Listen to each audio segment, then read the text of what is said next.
नमस्कार दोस्तों, स्वागत है आप सभी लोगों का एक बार फिर से बायोमित्र मनीजानी यूट्यूब चैनल पर। आज प्लांट एनाटॉमी की तीसरी व अंतिम क्लास है और इस क्लास के अंदर जो टॉपिक रहने वाला है उसका नाम है द्वितीयक वृद्धि, सेकेंडरी ग्रोथ। ठीक है, तो कंप्लीट क्लास सेकेंडरी ग्रोथ के इर्द गिर्द घूमेगी, मतलब यही टॉपिक है तो इसके इर्द गिर्द ही घूमेगी। अब क्या होती है सेकेंडरी ग्रोथ, इसका थोड़ा बहुत आइडिया मैं आपको इसकी प्लांट एनाटॉमी की पहली क्लास में दे चुका हूं। जब अपन टिश्यू पढ़ रहे थे उस समय मैंने आपको प्राइमरी ग्रोथ और सेकेंडरी ग्रोथ क्या होती हैं उनके अंदर एक बेसिक डिफरेंस समझाने का प्रयास किया और वो आपको समझ में भी आया।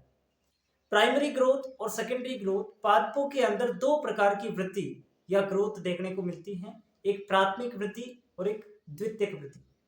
प्राथमिक वृद्धि यानी कि पादप की लंबाई में बढ़ोतरी जो होती है उसको अपन प्राथमिक वृद्धि कहते हैं, और प्लांट की चौड़ाई में जो बढ़ोतरी होती है, उसकी विड्थ के अंदर जो बढ़ोतरी होती है उसको अपन द्वितीयक वृद्धि कहते हैं।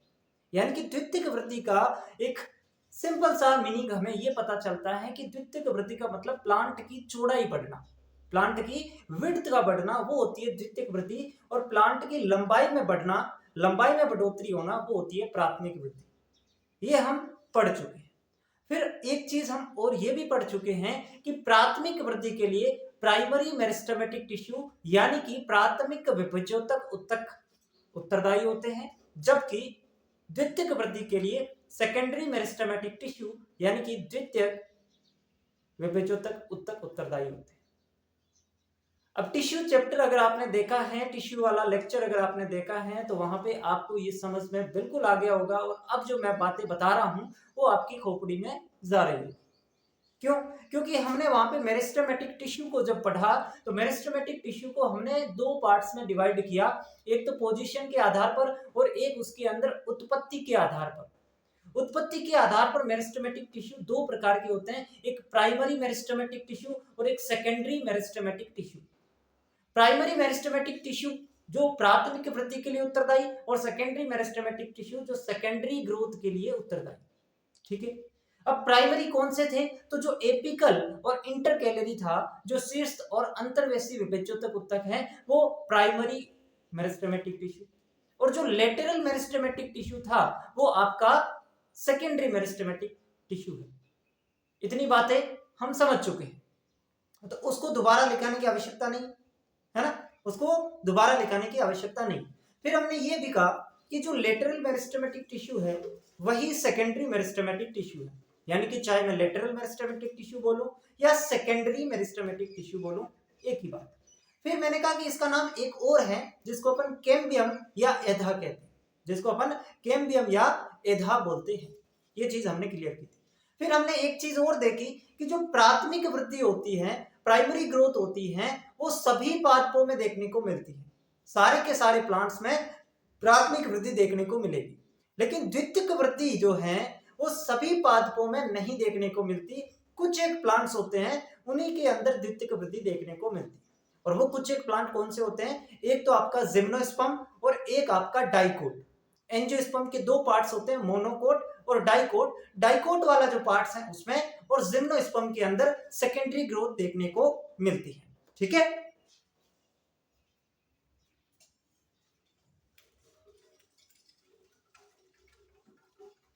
ठीक है बच्चों, इतनी बातें क्लियर।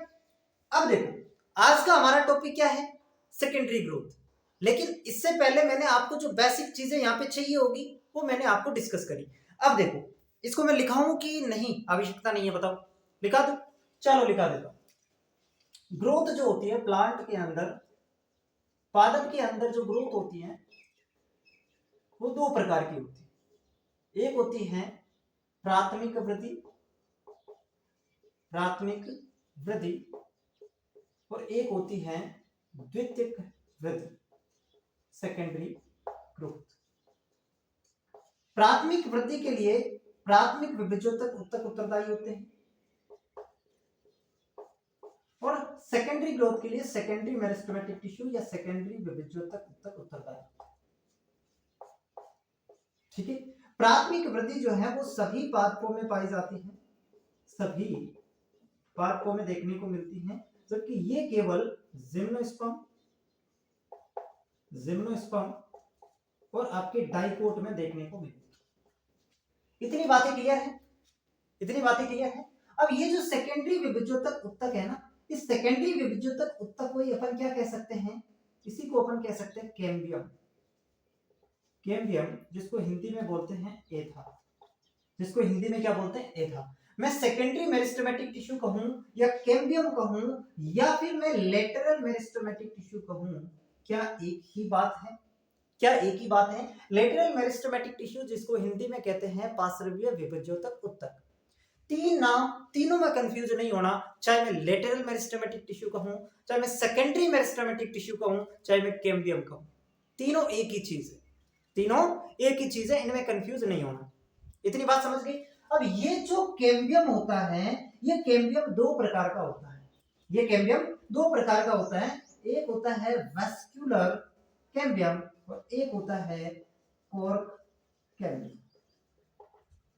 एक होता है वेस्क्यूलर कैम्बियम यानी कि सहवन्य एधा, हिंदी में बात करूं तो सहवन्य एधा, और एक होता है कोर कैम्बियम यानी कि काग एधा, काग एधा। समझ में आ गई बातें? प्राथमिक वृद्धि हमें पढ़ना ही नहीं, बस इसका बेसिक जो नॉलेज है वो आपको पता होना चाहिए कि प्राथमिक वृद्धि क्या होती है, ताकि द्वितीयक वृद्धि थोड़ी आसानी से समझ में आए। अब हमारा मेन फोकस क्या है, द्वितीयक वृद्धि। तो द्वितीयक वृद्धि में समझाने का प्रयास कर रहा हूं कि जो सेकेंडरी ग्रोथ होती है, वो सेकेंडरी ग्रोथ सबसे पहले तो ये ध्यान में रखो कि केवल डाइकोट और जिम्नोस्पर्म में देखने को मिलेगी। पहला पॉइंट ध्यान में होना चाहिए, सेकेंडरी ग्रोथ अपन पढ़ रहे हैं, पहला पॉइंट सेकेंडरी ग्रोथ में ये पादप की चौड़ाई में बढ़ोतरी करती है। ये पॉइंट मैं यहाँ पे नहीं लिखवाया, भूल गया, आप लिख लेना। प्राथमिक वृद्धि का मतलब पादप की लंबाई में बढ़ोतरी और द्वितीयक वृद्धि का मतलब पादप की चौड़ाई में बढ़ोतरी। ये पहला पॉइंट द्वितीयक वृद्धि। दूसरी बात, द्वितीयक वृद्धि के लिए उत्तरदायी कौन होते हैं या द्वितीयक वृद्धि किन किन प्लांट्स में होती है, तो केवल डाइकोट और जिम्नोस्पर्म में। सेकंड पॉइंट हमारा केवल डाइकोट और जिम्नोस्पर्म में देखने को मिलेगी। तीसरी बात यह है कि द्वितीयक वृद्धि के लिए उत्तरदायी कौन है, तो द्वितीयक विभज्योतक उत्तक, secondary meristematic tissue. Secondary meristematic tissue कौन होता है, लेटरल मेरिस्टेमेटिक टिश्यू को ही सेकेंडरी मेरिस्टेमेटिक टिश्यू कहते हैं, और इसी का एक तीसरा नाम कैम्बियम या एधा है। इतनी बातें क्लियर? अब मैंने कहा कि ये जो कैम्बियम है ना, इसके दो प्रकार है। कैम्बियम दो प्रकार का होता है, एक वेस्क्यूलर कैम्बियम यानी कि सहवन्य एधा और एक कोर कैम्बियम यानी कि काग एधा। अब ये जो है ना, ये वेस्क्यूलर कैम्बियम और कोर कैम्बियम, इसी के बारे में अपन को पढ़ना कि वेस्क्यूलर कैम्बियम कैसे बनता है और कोर कैम्बियम कैसे बनता है। द्वितीयक वृद्धि में हमें क्या देखना है कि ये द्वितीयक वृद्धि के लिए उत्तरदायी कौन है, ये कैम्बियम। तो ये कैम्बियम बनता कैसे है, पहले ये कैम्बियम बनते कैसे, ये चीज अपन देखेंगे। समझ गए मेरी बात को? तो अपन पहले पढ़ेंगे वेस्क्यूलर कैम्बियम कैसे बनता है, फिर ये कैसे काम करता है, फिर अपन पढ़ेंगे कोर कैम्बियम कैसे बनता है और ये कैसे काम करता है। समझ गए सेकेंडरी ग्रोथ में क्या चीज पढ़नी है? ये जो कैम्बियम के दो प्रकार हैं, वेस्क्यूलर कैम्बियम और कोर कैम्बियम, सहवन्य एधा और काग एधा, ये कैसे बनते हैं और कैसे काम करते हैं, इनकी क्रिया विधि क्या है। चीजें क्लियर? अब देखो द्वितीयक वृद्धि जो है ये होती किसमें है, जिम्नोस्पर्म और डाइकोट में। और एक चीज ध्यान रखना, ये जो द्वितीयक वृद्धि है ये पादप के सिर्फ और सिर्फ स्टेम और रूट में होगी। कहां पे होगी? केवल और केवल स्टेम और रूट के अंदर देखने को मिलेगी। ये चीज आपको ध्यान रखना है। बाकी चाहे फ्रूट हो, चाहे लीफ हो, चाहे कुछ भी अदर पार्ट्स हैं, उसमें सेकेंडरी ग्रोथ नहीं होती। किसमें होती है सर? डाइकोट और जिम्नोस्पर्म में। और डाइकोट और जिम्नोस्पर्म के बाद प्लांट के किस पार्ट में होती है, तो सिर्फ स्टेम में और रूट में, यानी कि तने और जड़, दो ही ऐसे भाग हैं पादप के जहां पे सेकेंडरी ग्रोथ देखने को मिलेगी, चौड़ाई में बढ़ोतरी देखने को मिलेगी। एक तो आपका तना, एक जड़। बताओ ये जो बातें मैंने बताई ये क्लियर है? अगर इतनी बातें क्लियर है तो फिर मैं आगे बढ़ूंगा। अगर इतनी सारी चीजें आपकी क्लियर है तो फिर मैं आगे बढ़ूंगा। बताइए क्लियर? क्लियर है? तो पहले इनको आप लिख लो, पहले आप स्क्रीनशॉट ले लो, फिर अपन आएंगे इस डायग्राम पे। इतनी बातें आपकी क्लियर है? मिटा दो इसको। चल अब मैं मिटा रहा हूं। ये सारी चीजें आई होप आपको समझ में आ गई होगी। अब अपन को क्या करना है कि भाई वेस्क्यूलर कैम्बियम और कोर कैम्बियम बनता कैसे है, ठीक है? लेकिन पहले अपन वेस्क्यूलर कैम्बियम को देखेंगे, फिर कोर कैम्बियम को देखेंगे, ठीक है? अब देखो, अब एक डायग्राम आपके सामने है, अभी हम वेस्क्यूलर कैम्बियम नहीं पढ़ रहे। अभी मैं ये जो आपके सामने डायग्राम है ये किसका है, डाइकोट स्टेम का है। द्विबीजपत्री तने की संरचना अपन देख रहे हैं, उसकी शारीरिकी देख रहे हैं। यानी कि एक तना ऐसे खड़ा है, उस तने को अपन ऐसे काट दिया, तने को क्या कर दिया, काट दिया, तब जो स्ट्रक्चर दिखाई देती है वो संरचना क्या होती है, उस संरचना को अपन समझने का प्रयास करेंगे। समझ रहे मैं क्या बता रहा हूं।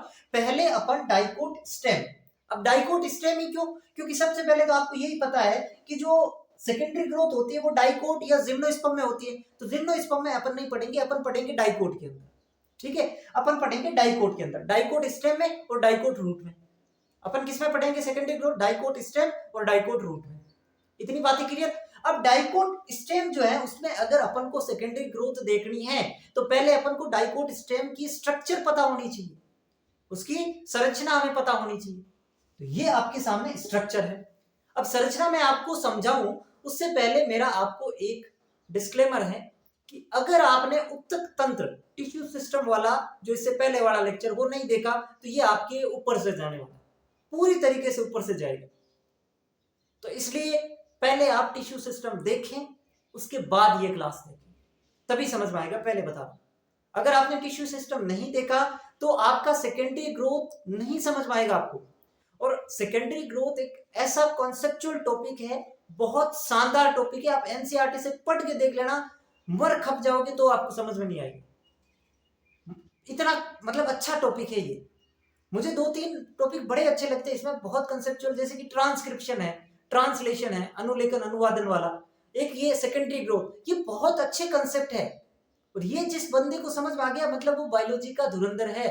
ये चीजें जिनको समझ में आ रही है, सेकेंडरी ग्रोथ, अनुलेखन, अनुवादन, ये चीजें जो समझ पाया वो समझो बायोलॉजी का फिर धुरंधर है। क्योंकि अच्छे से अच्छे टॉपिक यही है, 3-4 टॉपिक जो समझाने लायक है। बाकी बायोलॉजी ऑलमोस्ट अपन कहते रटने वाली है, ज्यादा नहीं है, लेकिन उसको समझ के रटे तो थोड़ी आसान हो जाती है, ये बात है। लेकिन ये टॉपिक पूरा ही समझने वाला। चलो ठीक है, बातें तो होती रहेगी। अपन देखते हैं डाइकोट स्टेम की स्ट्रक्चर। अब अपन पढ़ेंगे टिश्यू सिस्टम। मतलब अपन क्या पढ़ेंगे, तुम पढ़ के आए हो टिश्यू सिस्टम, आप पढ़ के आए हो। बताओ कितने प्रकार का टिश्यू सिस्टम होता है सर? 3 प्रकार, epidermal tissue system, ground tissue system और वेस्क्यूलर टिश्यू सिस्टम। पढ़ के आए। एपिडर्मल टिश्यू सिस्टम में कितने प्रकार थे? 3 प्रकार, एपिडर्मिस यानी कि बाह्य त्वचा, स्टोमेटा और बाह्य त्वचा उपांग। 3 चीजें थी, बिल्कुल सर 3 चीजें थी। फिर ग्राउंड टिश्यू सिस्टम में कितनी चीजें थी? ग्राउंड टिश्यू सिस्टम में सर 3 चीजें थी फिर से। कौन कौन सी सर? कोर्टेक्स, पेरिसाइकल, पिथ। अब कोर्टेक्स जो है ना, इसके अंदर भी 3 चीजें थी, हाइपोडर्मिस, जनरल कोर्टेक्स, एंडोडर्मिस। फिर आता है vascular tissue system. Vascular tissue system में क्या होता है? जाइलम और फ्लोएम। वेस्कुलर टिश्यू सिस्टम का निर्माण कौन कर रहा है? जाइलम और फ्लोएम। समझ के बातों को, समझ पा रहे हो? अब ये जो टिश्यू सिस्टम है यही तो इसके अंदर आपको देखना है, टिश्यू सिस्टम है यही तो आपको देखना है। सबसे पहले ये तना जो है इसके अंदर ये जो बाहर आपको लेयर दिखाई दे रही है, ये वाली लेयर, ये जो परत है, अब मैंने उस समय आपको बताया कि सबसे बाहरी जो परत होती है वो क्या होती है? एपिडर्मिस होती है। प्लांट का कोई सा भी भाग उठा लो, उसमें सबसे बाहर जो परत दिखाई दे रही है वो एपिडर्मिस है। तो इसके अंदर ये जो परत आपको दिखाई दे रही है, ये वाली, ये परत क्या है? एपिडर्मिस है। ये परत क्या है? एपिडर्मिस। अब मैं इस डायग्राम को समझा रहा हूं, ध्यान से समझ। अभी आपको कुछ नहीं लिखना, आप बस 15-20 मिनट सुनो केवल। एपिडर्मिस मैं लिखाऊंगा साहब। एपिडर्मिस ये क्या है? ये है सर एपिडर्मिस, क्योंकि हमें पता है कि कोई भी प्लांट का पार्ट हो उसकी सबसे बाहरी जो परत होती है वो एपिडर्मिस होती है। अब एपिडर्मिस, उसके बाद स्टोमेटा, वो कोई चीज नहीं है, स्टोमेटा यहाँ से जो छोटे छोटे छिद्र होते हैं उसको अपन रंध्र कहते हैं, वो हो जाएंगे। फिर क्या होते हैं सर? बाह्य त्वचीय उपांग होते हैं। एपिडर्मल टिश्यू सिस्टम में 3 चीजें होती है, एपिडर्मिस, स्टोमेटा, बाह्य त्वचीय उपांग। तो बाह्य त्वचीय उपांग डाइकोट स्टेम के केस में क्या होगा बताओ? मैंने बताया था कि अगर रूट है तो रूट के केस में रूट हेयर्स, और अगर स्टेम है तो स्टेम के केस में ट्राइकोम। मतलब यहाँ पे ये जो संरचना बाहर से निकली हुई दिखाई दे रही है, एपिडर्मिस के बाहर जो विशेष संरचना निकलती है उनको अपन बाह्य त्वचीय उपांग कहते हैं, और स्टेम के केस में ये होता है ट्राइकोम। तो ये क्या है? ट्राइकोम। और ये दोनों मिलकर के क्या करते हैं? एपिडर्मल टिश्यू सिस्टम का निर्माण।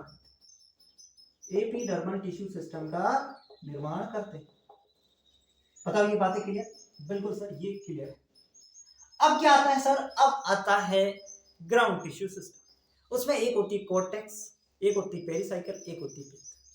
कोर्टेक्स के कितने भाग? 3 भाग, हाइपोडर्मिस, जनरल कोर्टेक्स और क्या होती है? हाइपोडर्मिस, जनरल कोर्टेक्स और क्या होती है? एंडोडर्मिस। ठीक है, तो यहां पे हमने जब हाइपोडर्मिस पढ़ा तब मैंने आपको बताया कि एपिडर्मिस के ठीक नीचे हाइपोडर्मिस होती है। एपिडर्मिस के ठीक नीचे क्या होती है? हाइपोडर्मिस होती है। यानी कि ये वाली जो लेयर आपको दिखाई दे रही, ये वाली पर एपिडर्मिस के ठीक नीचे ये क्या है?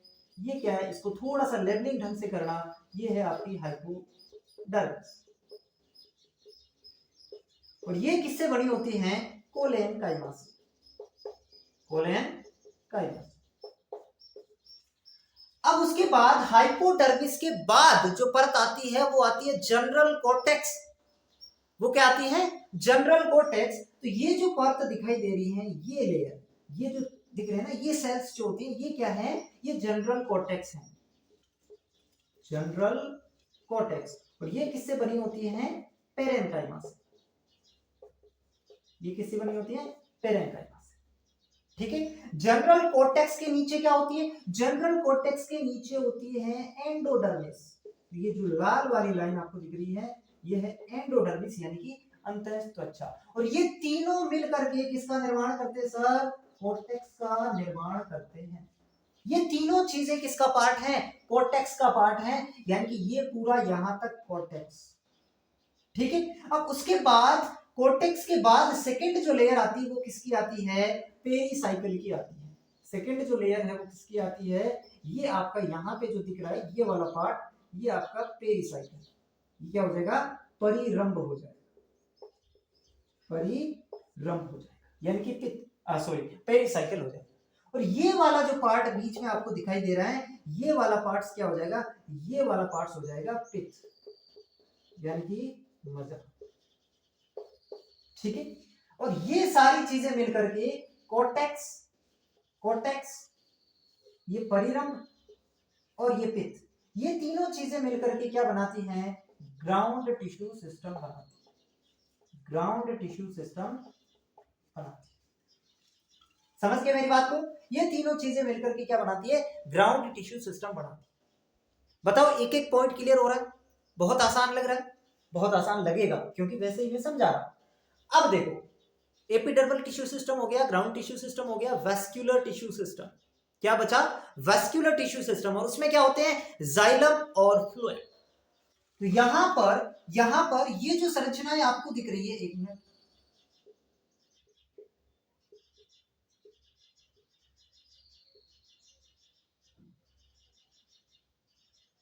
ये जो संरचनाएं आपको दिख रही हैं, यहां पे इसके अंदर ये क्या है? जाइलम और फ्लोएम। ये क्या है? जाइलम और फ्लोएम। यहाँ पे ये जो इसके अंदर बाहर जो होता है, ये वाली स्ट्रक्चर जो बाहर होती है, ये होती है फ्लोएम। और जो संरचना अंदर होती है, ये वाली क्या होती है? जाइलम। ये क्या है? जाइलम। और इससे मिलकर के आपका क्या बनता है? सहवनीय उत्तक तंत्र बनता है।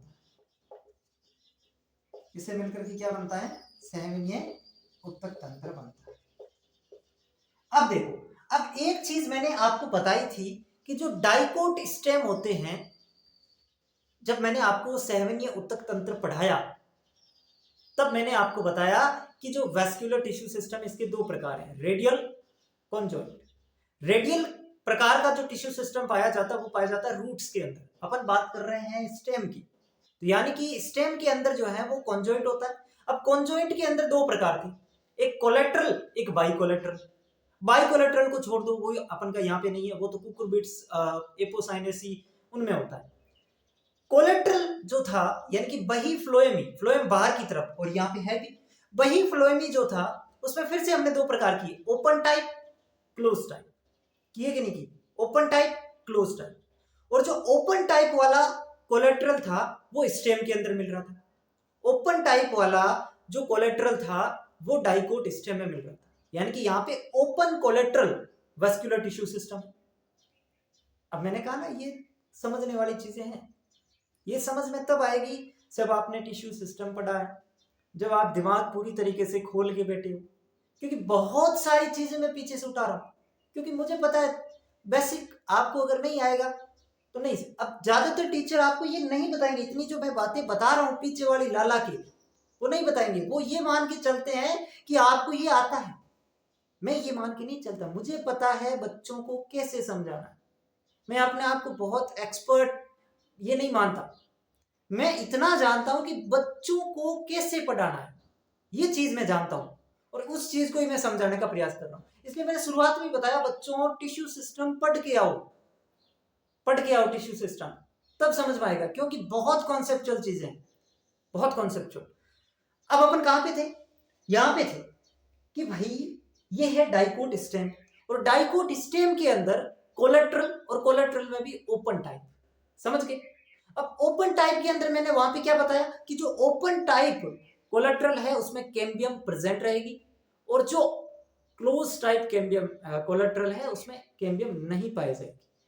ठीक है, तो यहाँ पे तो ओपन टाइप है, डाइकोट स्टेम के अंदर ओपन टाइप होता है, मतलब यहाँ पे कैम्बियम प्रेजेंट रहेगी। तो यहाँ पे देखो, ये तो हो गया आपका फ्लोएम, ये हो गया जाइलम, और ये जो थोड़ा सा अलग कलर आपको दिख रहा होगा, शायद नहीं दिख रहा वहां पे, लेकिन यहाँ पे मैंने बनाने की कोशिश की, ये वाला, ये जो है ये आपकी कैम्बियम है। ये आपकी क्या है? कैम्बियम।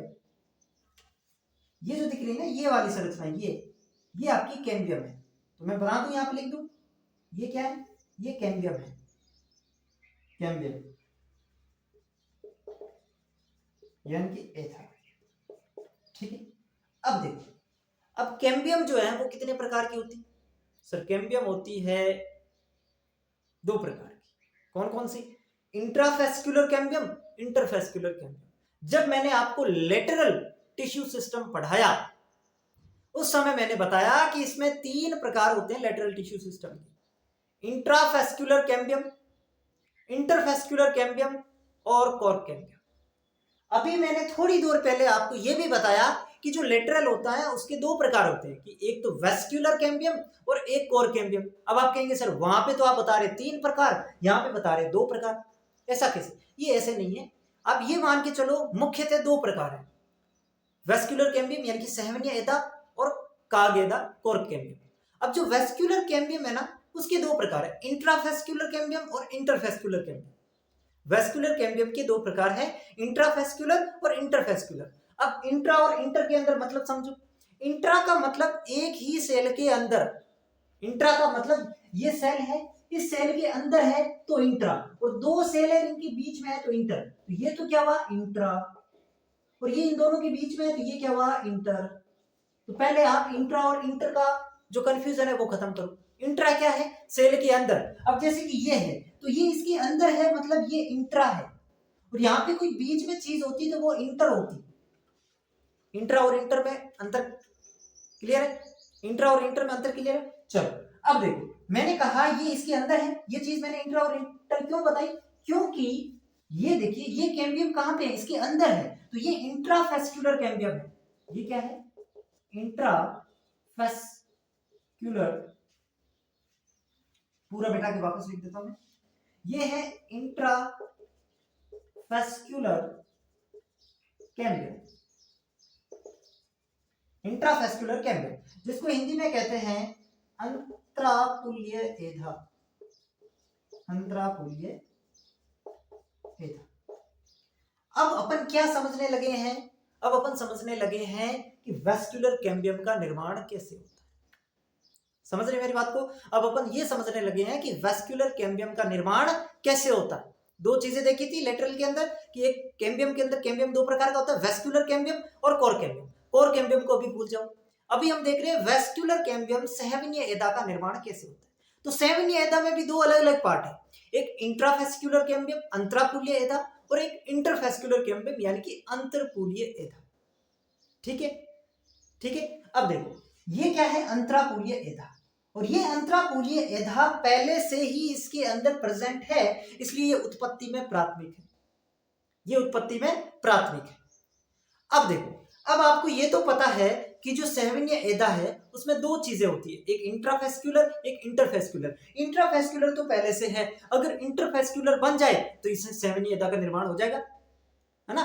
अगर इंटरफेस्कुलर बन जाए तो सेवनिया एदा का निर्माण हो जाएगा। तो अब इंटरफेस्कुलर कैसे बनेगी, देखो इंटर का मतलब क्या हो गया, इंटरफेस्कुलर कैम्बियम या अंतरपूलीय एदा का मतलब यहाँ पे इनके बीच में भी एदा बननी चाहिए, इनके बीच में, वो होती है इंटरफेस्कुलर कैम्बियम। तो वो कैसे बनेगी, सुनो ध्यान से। यहाँ पे ये क्या है, ये सर्पित है, ये आपका क्या है, पित्त है। पित्त यानी कि मजा है, और मजा जो होता है, पित्त जो होता है, उससे निकलती है मजा किरणें। मजा से क्या निकलती है, मजा किरणें या मेड्यूलरी रेज निकलती हैं अरीय रूप से हॉरिजॉन्टली। क्यों निकलती है भाई, निकलती इसलिए है ताकि वो मध्य से परिधि की तरफ भोजन का परिवहन करवाए। तो उसका मुख्य काम क्या है, मध्य से परिधि की तरफ भोजन का परिवहन करना। अब ये जो मेड्यूलरी रेज है, ये जो मजा किरणें हैं, इनके अंदर जो पेरेन्काइमा सेल होती हैं वो निर्विभेदित हो जाती है। वो क्या हो जाती है, निर्विभेदित हो जाती है। और आपको ये चीज भी पता है कि जो निर्विभेदन होता है वो सिर्फ पेरेन्काइमा में ही होता है। प्राइमरी मेरिस्टेमेटिक टिश्यू में अगर विभेदन हो गया तो उससे क्या बनेंगे, प्राइमरी मेरिस्टेमेटिक टिश्यू में अगर विभेदन हो जाता है तो उससे परमानेंट टिश्यू बनते हैं। और permanent tissue parenchyma, collenchyma, sclerenchyma बहुत सारे होते हैं।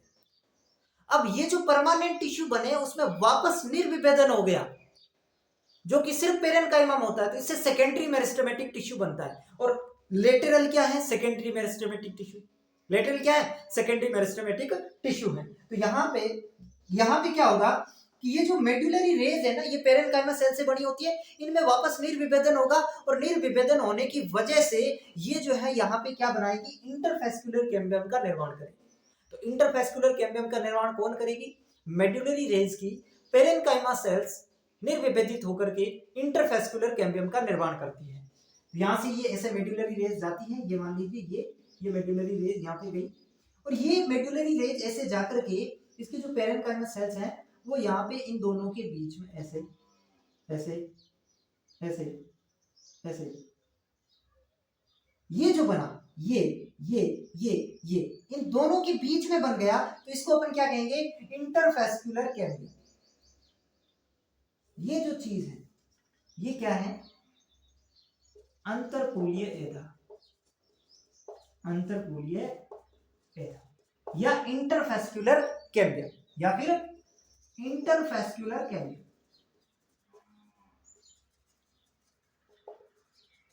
और ये इंटरफेस्कुलर कैम्बियम बाद में बना, भाई इंट्रा तो पहले से अंदर था, इंटर बाद में मेडुलरी रेज ने बनाया, इसलिए उत्पत्ति में क्या है, द्वितीयक है। इसलिए उत्पत्ति में क्या है, द्वितीयक है। ठीक है, अब आपको मैंने ये बता चुका हूं कि जो वेस्कुलर कैम्बियम है इसका निर्माण इन दोनों से होता है। तो ये दोनों अगर बन गए तो इन्हीं को क्या कहते हैं, सहवनीय एधा कहते हैं। इन दोनों को मिलाकर के ही सहवनीय एधा कहते हैं। तो सहवनीय एधा बन गई, बिल्कुल बन गई। ये जो आपको कंप्लीट रिंग दिखाई दे रही है जिसमें इंट्राफेस्कुलर कैम्बियम और इंटरफेस्कुलर कैम्बियम दोनों को मिलाकर के जो रिंग दिखाई दे रही है उसी को सहवनीय एधा या कैम्बियल रिंग कहते हैं, या कैम्बियल रिंग कहते हैं। बताओ ये बात समझ पाए, क्या ये चीज तुम समझ पाए कि नहीं पाए, बताओ। सहवनीय एधा का निर्माण जो हमने किया, क्या तुम इस बात को समझ पाए, समझ पाए। अब आपसे पूछ रहे सहवनीय एधा की उत्पत्ति कैसे होती है, तो प्राथमिक और द्वितीयक दोनों, क्योंकि सहवनीय एधा में एक पार्ट इंट्राफेस्कुलर कैम्बियम उत्पत्ति में प्राथमिक है, जबकि दूसरा पार्ट इंटरफेस्कुलर कैम्बियम उत्पत्ति में द्वितीयक है। इस वजह से जो ओवरऑल सहवनीय एधा की उत्पत्ति वो प्राथमिक और द्वितीयक दोनों होती है। सहवनीय एधा का निर्माण कैसे हुआ, ये चीज मैंने आपको समझाने की कोशिश की। क्या आपको समझ में आया, क्या आप इतनी बातें समझ पाए। ये था सहवनीय एधा का निर्माण, ये क्या था, सहवनीय एधा का निर्माण। अब अपन को क्या देखना है, सहवनीय एधा की क्रियाविधि। अब अपन को क्या देखना है कि सहवनीय एधा की क्रियाविधि क्या होती है।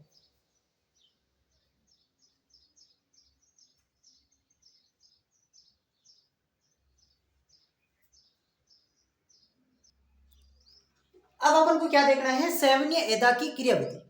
क्रियाविधि का मतलब क्या है, दो चीजें देखनी है, सहवनीय एधा का निर्माण और सहवनीय एधा की क्रियाविधि। क्रियाविधि का मतलब ये हुआ कि सहवनीय एधा जो है वो कैसे एक पादप की चौड़ाई को बढ़ाती है। पहले तो इसका निर्माण हुआ, अब ये चौड़ाई बढ़ाने का काम करेगी ना। पहले कौन बढ़ाएगा? पहले ये बनी तब तो बढ़ाएगी, तो पहले अपन ने इसको बढ़ाया, अब ये चौड़ाई कैसे बढ़ाएगी वो देख रहे हैं। ठीक है, तो सेवनीय एदा की क्रिया विधि, सेवनीय एदा की, ये सेवनीय एदा है इतना तो पता है, ये सेवनीय एदा है। अब ये जो सेवनीय एदा है इसकी क्रिया विधि दोनों तरफ एक जैसी नहीं होती। दोनों तरफ का मतलब ये इसकी एक तरफ, ये इसका दूसरा तरफ, है ना, ये अंदर की तरफ है, ये बाहर की तरफ है, तो अंदर और बाहर दोनों तरफ इसकी क्रिया विधि एक जैसी नहीं होती। क्या मतलब? मतलब ये है कि अंदर की तरफ ये ज्यादा वृद्धि करेगी और बाहर की तरफ ये कम वृद्धि करेगी। समझ रहे मेरी बात को? अंदर की तरफ ज्यादा वृद्धि करेगी, बाहर की तरफ कम वृद्धि करेगी। रीजन क्या है? अंदर की तरफ जो प्लांट ग्रोथ हार्मोन है, पादप वृद्धि हार्मोन होते हैं, वो ज्यादा होते हैं, तो अंदर की तरफ ज्यादा वृद्धि करेगी, और बाहर उनकी मात्रा कम होती है, इस वजह से बाहर कम ग्रोथ होगी। समझ गए मेरी बात को? अब यहाँ पे ये तो हमने देख लिया कि ये जाइलम, ये फ्लोएम, बाहर की तरफ जो है वो फ्लोएम, अंदर की तरफ जो है इसके अंदर वो जाइलम है। लेकिन ये जाइलम और फ्लोएम कैसे हैं? ये 1 डिग्री है। ये कैसे हैं? 1 डिग्री। 1 डिग्री का मतलब प्राथमिक फ्लोएम है और ये प्राथमिक जाइलम है। अब ये प्राथमिक क्यों है? क्योंकि ये पहले से है, क्योंकि ये पहले से है, इस वजह से प्राथमिक है।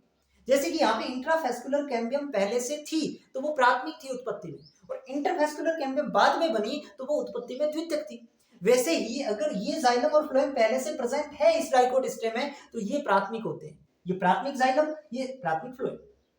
अब यहाँ पे सेकेंडरी जाइलम और सेकेंडरी फ्लोएम का निर्माण ये सेवनीय एधा, ये वेस्कुलर कैम्बियम करेगी, इसलिए अब जो बनेंगे वो सेकेंडरी जाइलम और सेकेंडरी फ्लोएम बनेंगे। बताओ इतनी बात क्लियर? अब यहाँ पे ये जो वेस्कुलर कैम्बियम बनी है ना, ये वेस्कुलर कैम्बियम सेकेंडरी जाइलम और सेकेंडरी फ्लोएम का निर्माण करेगी। ठीक है, और वो जो सेकेंडरी जाइलम सेकेंडरी फ्लोएम है उनको सेकेंडरी क्यों कहते हैं? क्योंकि वो बाद में बने, इसलिए सेकेंडरी जाइलम सेकेंडरी फ्लोएम। अब मैं ये आपको समझा रहा था कि जो सेवनीय एधा होती है, जो वेस्कुलर कैम्बियम होती है, इस दोनों की, इसकी दोनों तरफ क्रियाविधि एक जैसी नहीं होती। अंदर की तरफ ज्यादा सक्रिय होती है क्योंकि ज्यादा प्लांट ग्रोथ हार्मोन है, और बाहर की तरफ कम सक्रिय होती है क्योंकि बाहर जो प्लांट ग्रोथ हार्मोन है वो कम है। अब अंदर की तरफ ज्यादा सक्रिय होगी तो अंदर ज्यादा जो है वो वृद्धि होगी, और बाहर कम सक्रिय होगी तो बाहर जो है वो कम वृद्धि होगी। ठीक है, अब ये अंदर की तरफ क्या बनाएगी भाई? ये तो क्या है 1 डिग्री जाइलम, तो ये अंदर की तरफ बनाएगी सेकेंडरी जाइलम। अंदर की तरफ क्या बनाएगी? यहाँ पे सेकेंडरी जाइलम बनाएगी, और ये बाहर की तरफ यहाँ पे क्या बनाएगी? सेकेंडरी फ्लोएम बनाएगी। इसको मैं थोड़ा सा अलग डायग्राम से दिखाऊं। ये अपने वेस्कुलर कैम्बियम, ये वेस्कुलर कैम्बियम है ना, इसको, ये वेस्कुलर कैम्बियम को मैंने यहाँ पे दिखा दिया, ये वेस्कुलर कैम्बियम है। इस वेस्कुलर कैम्बियम के अंदर बाहर तो क्या है? फ्लोएम, और अंदर की तरफ क्या है? जाइलम। ठीक है, ये एक सेक्शन में काट के आपको यहाँ पे दिखा रहा हूं ताकि समझ पाए आप लोग। तो ये वेस्कुलर कैम्बियम हो जाएगी, ये आपका क्या हो जाएगा? प्राइमरी फ्लोएम, और ये आपका क्या हो जाएगा? Primary xylem. यही तो है, यही बात मैंने वहां पे लिखी। अब मैंने कहा कि ये जो वेस्कुलर कैम्बियम है ये अंदर की तरफ ज्यादा सक्रिय, बाहर की तरफ कम सक्रिय। अंदर की तरफ ये सेकेंडरी जाइलम बढ़ाती है, तो इस वेस्कुलर कैम्बियम का अंदर का तरफ कौन सा है? ये वाला, ये वाला। इसका मतलब ये नहीं कि ये 1 डिग्री जाइलम के बाद सेकेंडरी जाइलम बनेगी, नहीं, इसके अंदर ये वाला पोर्शन है। तो यहाँ पे जो 1 डिग्री जाइलम है ना, इससे पहले आपका सेकेंडरी जाइलम बनेगा। क्या कहना चाह रहा हूं, समझ रहे हो? यानी कि जो सेकेंडरी जाइलम बनेगा वो 1 डिग्री जाइलम और वेस्कुलर कैम्बियम के बीच बनेगा, और जो सेकेंडरी फ्लोएम है ये वेस्कुलर कैम्बियम और प्राइमरी फ्लोएम के बीच बनेगा, इधर बनेगा सेकेंडरी फ्लोएम। क्या बात समझ पाए कि नहीं पाए जो मैं बताना चाह रहा हूं? समझ पाए? फिर से समझा। ये क्या है सर? ये तो वेस्कुलर कैम्बियम। वेस्कुलर कैम्बियम में इधर और इधर ये दो पार्ट है, ये वाला जो पार्ट्स हैं इसको कहते हैं 1 डिग्री जाइलम और इसको कहते हैं 1 डिग्री फ्लोएम, और ये तो वेस्कुलर कैम्बियम है। अब ये जो वेस्कुलर कैम्बियम है ना, ये अंदर की तरफ सेकेंडरी जाइलम बनाती है, तो इसका अंदर की तरफ ये हो गया, और बाहर की तरफ ये सेकेंडरी फ्लोएम बनाती है, तो बाहर की तरफ ये हो गया। इतनी बात समझ आ गई? अब अंदर की तरफ जो सेकेंडरी जाइलम बनाएगी वो कहां पे बनाएगी? यहाँ पे, ये यहाँ पे बनाएगी सेकेंडरी जाइलम, यहाँ पे नहीं। समझ गए ना बात को क्या कहना चाह रहा हूँ? और बाहर की तरफ सेकेंडरी फ्लोएम बनाएगी तो वो यहाँ पे बनाएगी सेकेंडरी फ्लोएम, ये। तो जो सेकेंडरी फ्लोएम बनेगा वो प्राइमरी फ्लोएम और वेस्कुलर कैम्बियम के बीच, और जो सेकेंडरी जाइलम बनेगा वो वेस्कुलर कैम्बियम और 1 डिग्री जाइलम के बीच बनेगा। ठीक है, अब यहाँ पे ये जो सेकेंडरी जाइलम बढ़ता है ना, ये बहुत ज्यादा मात्रा में बनता है सेकेंडरी फ्लोएम की तुलना में। क्यों? क्यों का मतलब अभी मैं बता चुका हूं कि भाई जो वेस्कुलर कैम्बियम है वो अंदर की तरफ ज्यादा सक्रिय है, और अंदर की तरफ ज्यादा सक्रिय है और अंदर बना सेकेंडरी जाइलम रही है, तो सेकेंडरी जाइलम ज्यादा बनेगा, और बाहर की तरफ कम सक्रिय है तो सेकेंडरी फ्लोएम कम बनेगा। तो ये इसका कारण हो गया। इस वजह से सेकेंडरी जाइलम की मात्रा सेकेंडरी फ्लोएम से 8 से 10 गुना ज्यादा होती है। समझ रहे? सेकेंडरी जाइलम की मात्रा इससे 8 से 10 गुना ज्यादा होती है। अब ये सेकेंडरी जाइलम इतना ज्यादा बनेगा कि ये सेकेंडरी 1 डिग्री जाइलम है ना, ये तो आ जाएगा बिल्कुल, ये पेरिनम, ये पित है, मजा है, तो ये इसके बिल्कुल पास आ जाएगा, क्योंकि यहाँ पे तो क्या बन रहा है, इस 1 डिग्री जाइलम और ये आपकी वेस्कुलर कैम्बियम, इसके बीच क्या बन रहा है, इसके बीच सेकेंडरी जाइलम। तो सेकेंडरी जाइलम इतना ज्यादा बनेगा कि ये जो है ना, ये बिल्कुल यहाँ पे पास आ जाएंगे, ठीक है, लेकिन इनको कोई क्षति नहीं पहुंचेगी, पास आ जाएंगे लेकिन इनको कोई क्षति नहीं पहुंचेगी, लेकिन ये बाहर की तरफ ऐसे भी तो वृद्धि करेगी। तो यहाँ पे ये जो सेकेंडरी जाइलम इतना ज्यादा वृद्धि करता है कि बाहर की तरफ जो सेकेंडरी फ्लोएम और प्राइमरी फ्लोएम है ये नष्ट हो जाते हैं धीरे धीरे, इतनी ज्यादा सेकेंडरी जाइलम फूल जाती है, मतलब फैल जाती है, फूल तो क्या जाती है, तो सेकेंडरी जाइलम इतनी ज्यादा फैल जाती है कि ये बाहर की तरफ जो सेकेंडरी फ्लोएम प्राइमरी फ्लोएम इनको नष्ट कर देती है, और जो पेरीसाइकिल है, जो हाइपोडर्मिस है, उनको भी नष्ट कर देती है, उन सभी को धचका के बाहर एक पतली सी परत बना देती है, और वो सब जो बाहर एक पतली सी परत बनी हुई ना, उसको अपन कह देते हैं छाल, उसको अपन क्या कहते थे, छाल। और जो लकड़ी अपन को दिखाई दे रही है वो सिर्फ और सिर्फ सेकेंडरी जाइलम है, लकड़ी जो दिखाई दे रही है वो लकड़ी क्या है, अपन कह सकते हैं वो सेकेंडरी जाइलम है। इतनी ज्यादा मात्रा में सेकेंडरी जाइलम फैल जाती है। समझ गए बात को? इतनी बात समझ पा रहे हो नहीं पा रहे बताओ? अगर समझ में नहीं आया, देखो लगभग 45 मिनट हो गए, मैं आपको अभी केवल समझा ही रहा हूं, लिखा है मैंने कुछ नहीं है, केवल समझा रहा हूं। तो ये स्क्रीनशॉट आप ले लीजिए, फिर मैं आपको एक एक चीज अभी लिखवाऊंगा, ठीक है? स्क्रीनशॉट ले लीजिए, फिर मैं एक एक चीज आपको लिखा दूं।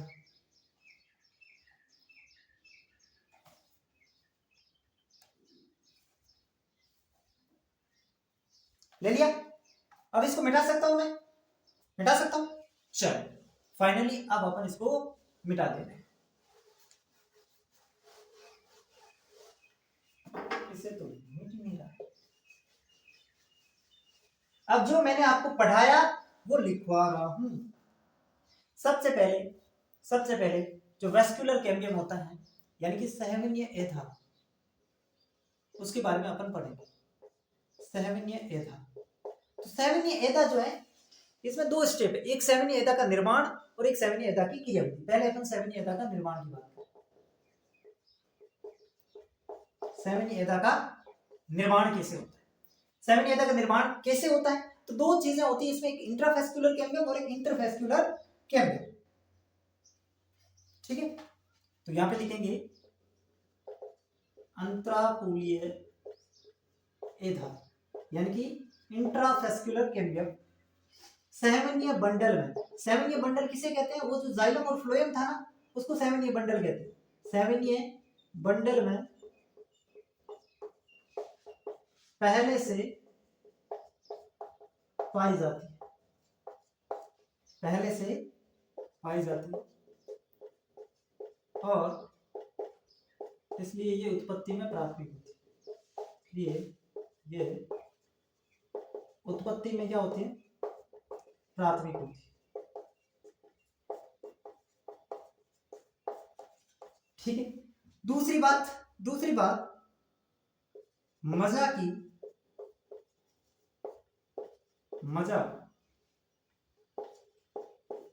किरणों की पेरेन्काइमा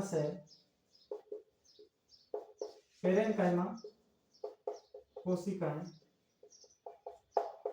निर्विभेदित होकर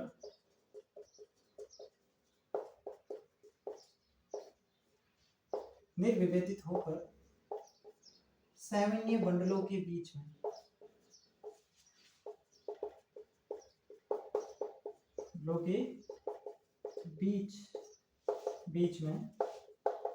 अंतरकूलीय एधा का निर्माण करती है, और ये उत्पत्ति में द्वितीयक होती है। द्वितीय होती है। ठीक है, सेवनीय एदा का निर्माण कैसे हुआ समझ में आया? आ गया? अगर इतनी बात समझ आ गई तो फिर अपन पढ़ेंगे सेवनीय एदा की क्रिया विधि। इतनी बातें समझ में आएगी नहीं है बताओ? ले लो इसकी स्क्रीनशॉट ले लो इसका, मिटा दो। चलो, अब सेवनीय एदा का निर्माण हो गया, अब इसकी क्रिया विधि की बात करेंगे। ठीक है, सेवनीय एदा की क्रिया विधि।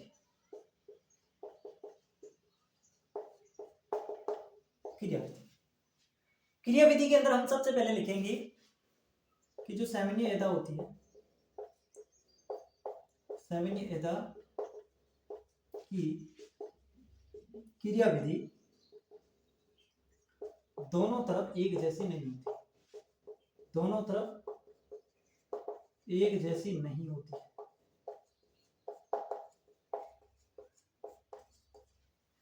अंदर की तरफ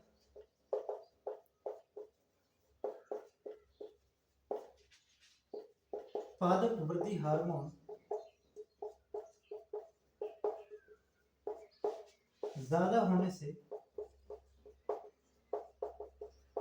ये अंदर की तरफ ज्यादा सक्रिय होती है, अंदर की तरफ ज्यादा सक्रिय होती है, वह बाहर की तरफ कम सक्रिय। पहला पॉइंट क्लियर? ठीक है, दूसरी बात अगर मैं बात करूं तो सेवनीय एदा जो है वो अंदर की तरफ सेकेंडरी जाइलम और बाहर की तरफ सेकेंडरी फ्लोएम। सेवनीय एदा अंदर की तरफ, अब देखो ये कोई चीज मैंने रटी नहीं है, मैंने समझ लिए तो मैं उनको लिखवा सकता हूँ। ये चीज मैं आपको कहना चाह रहा हूँ कि अगर आपने चीजों को समझ लिया तो आप अपने हिसाब से लिखो, कोई दिक्कत नहीं है ना। अपन को वहां पे कंसेप्ट पूछेंगे सवाल, अगर अच्छा सवाल बनेगा तो वो इसमें से बनेगा, बाकी फैक्ट वाले सवाल सारे ही रट के जाते, सारे ही करके जाते हैं। हालांकि लेब असिस्टेंट में इतना डीप लेवल नहीं जाएगा, फिर भी मेरा ये प्रयास रहता है कि कितना भी पेपर वो टफ बनाते, अपना सवाल गलत हो ही नहीं सकता। ठीक है, सेवनीय एदा अंदर की तरफ सेकेंडरी जाइलम व बाहर की तरफ सेकेंडरी फ्लोएम का निर्माण करती है, सेकेंडरी फ्लोएम का निर्माण करती है। तीसरा पॉइंट, सेकेंडरी जाइलम की मात्रा सेकेंडरी फ्लोएम से 8 से 10 गुना ज्यादा होती है, 8 से 10 गुना ज्यादा होती है, यानी कि काफी ज्यादा होती है, बहुत ज्यादा। तो ये सेवनीय एदा की क्रिया विधि के बारे में कुछ पॉइंट है। कुछ पॉइंट और मैं बताना चाहूंगा आपको, वो क्या है? सेकेंडरी जाइलम की वृद्धि से 1 डिग्री जाइलम पित्त की तरफ चला जाता है, लेकिन अखंडित रहता है, मतलब उसको कोई नुकसान नहीं पहुंचाता, वो धंसता नहीं है, छोटा नहीं होता, लेकिन अखंडित रहता है। लेकिन जो सेकेंडरी व प्राइमरी फ्लोएम है, लेकिन सेकेंडरी व प्राइमरी फ्लोएम नष्ट हो जाते हैं। ठीक है, तो ये 4 पॉइंट आपको ध्यान में रखने सेवनीय एदा की क्रिया विधि के बारे में। लिखो इनको, लिख लिया?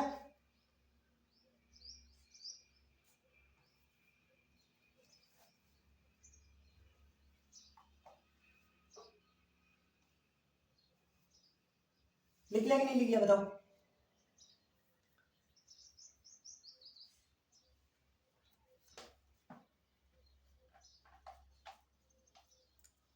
एक पॉइंट और लिखवाना मुझे, कहां पे लिखा हूं? इसके जस्ट नीचे आपको लिखना है वो बात मैं बताना भी भूल गया आपको।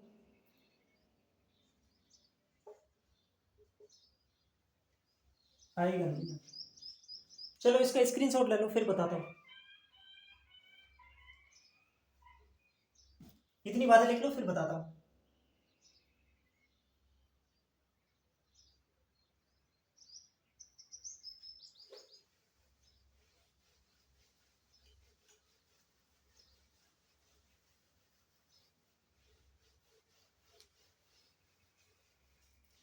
एक पॉइंट और नोट करोगे इसमें कि पेरिसाइकिल जो होता है ना, परिरंभ, परिरंभ के ठीक नीचे मिलने वाला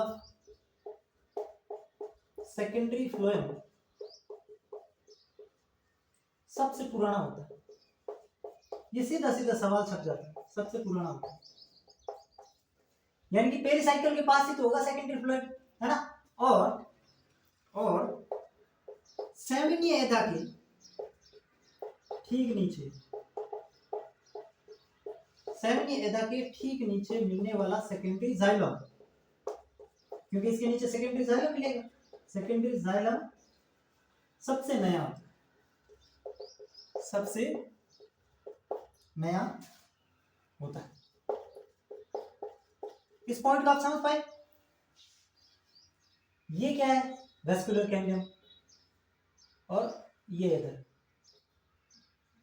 ठीक है। तो ये क्या है? ये तो सर 1 डिग्री साइलम है, ये 1 डिग्री फ्लोएम है, ठीक है। तो यहाँ पे क्या होगा, इधर जो है वेस्कुलर कैम्बियम के जस्ट नीचे क्या मिलेगा? Secondary xylem. तो ये जो सेकेंडरी जाइलम है ना, ये सबसे नया है, और इधर पेरिसाइकिल है। पेरिसाइकिल के नीचे मिलने वाला जो सेकेंडरी फ्लोएम है वो सबसे पुराना होगा। भाई इधर से बन रहा है ना, तो इधर से बढ़ता हुआ आगे जाएगा, तो इधर वाला तो अपने आप सबसे पुराना हो गया। इसके जो पास में होगा वो होगा नया, तो इसके जस्ट नीचे वाला सबसे पुराना, और इसके अंदर जस्ट नीचे मिलने वाला नया क्यों होगा? क्योंकि ये तो इसके जस्ट पास में है ना, जो पुराना वाला वो तो इधर आ जाएगा। कंसेप्ट समझ पाए? नहीं समझ पाए तो क्या करूं मैं, दिमाग के अंदर, आपके घर के अंदर जो है वो घर आकर डाल नहीं सकता मैं। प्रयास पूरा कर रहा हूं भाई कि आपको एक एक चीज समझा पाऊं, ठीक है। तो ये point done, done sir done. अब देखो, अब देखो,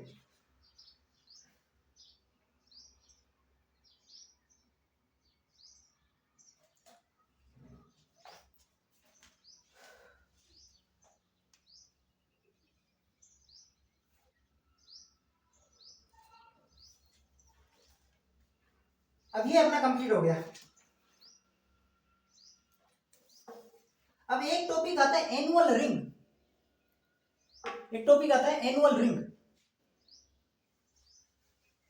इसको मैं मिटा रहा हूं।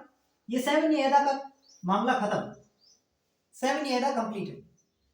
अब कोर कैम्बियम या काग एदा पढ़ने से पहले एक टॉपिक आता है जिसका नाम है एनुअल रिंग्स,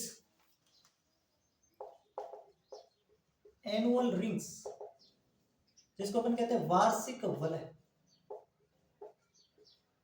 वार्षिक वलय। ये क्या टॉपिक है? वार्षिक वलय ये क्या टॉपिक है बताओ?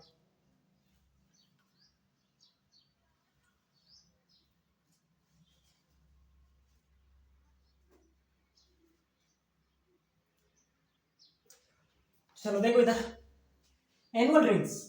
अब जब मैं आपको सेमिनिएदा पढ़ा रहा था, मैंने कहा कि सेमिनिएदा की क्रियाविधि दोनों तरफ एक जैसी नहीं होती, कहा था? हाँ सर बिल्कुल कहा था। अब एक बात और सुनो, जो सेमिनिएदा होती है इसकी क्रियाविधि पूरे साल भी एक जैसी नहीं होती है, दोनों में डिफरेंस है। वहां पे मैंने कहा सेमिनिएदा के दोनों तरफ क्रियाविधि एक जैसी नहीं, यहाँ पे मैं ये कह रहा हूं कि सेमिनिएदा की क्रियाविधि पूरे साल भी एक जैसी नहीं बनी रहती है। साल के अंदर कुछ टाइम ऐसा होता है जिस समय सेमिनिएदा ज्यादा सक्रिय होगी, और साल के अंदर कुछ टाइम ऐसा आता है जिसमें सेमिनिएदा कम सक्रिय होगी। दो प्रकार का टाइम आता है। कौन सा टाइम आएगा? एक तो आती है स्प्रिंग सीजन, वसंत ऋतु, और एक आती है ऑटम सीजन यानी कि शरद ऋतु। दो प्रकार की ऋतु आती है, एक स्प्रिंग एक ऑटम, यानी कि वसंत ऋतु शरद ऋतु। तो जो स्प्रिंग सीजन होती है उसमें वाष्पोत्सर्जन ज्यादा होगा और सेमिनिएदा ज्यादा सक्रिय होगी, और जो ऑटम सीजन होगी, शरद ऋतु होगी, यानी कि सर्दियों का टाइम जो होगा उसमें वाष्पोत्सर्जन कम होगा। तो उसकी वजह से जो ये 7 एधा है ये कम सक्रिय होती है। ये बात मैं लिखूं क्योंकि आप कंफ्यूज हो जाओगे। 7 एधा की क्रियाविधि वर्ष पर्यंत यानी पूरे साल वर्ष पर्यंत एक जैसी नहीं होती।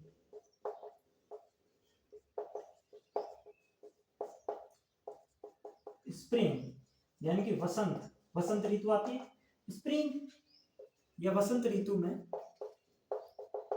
ज्यादा सक्रिय होती है।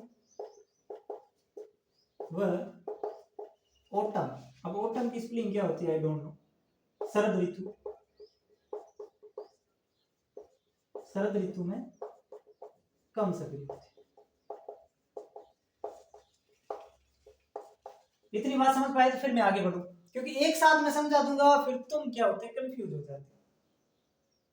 ठीक है,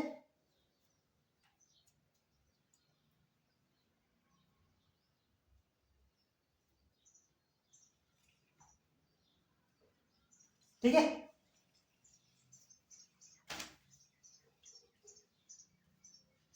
अब देखो इसके आधार पर जो ये ना वुड दो प्रकार की बनेगी, लकड़ी जो बनती है वो दो प्रकार की बनती है।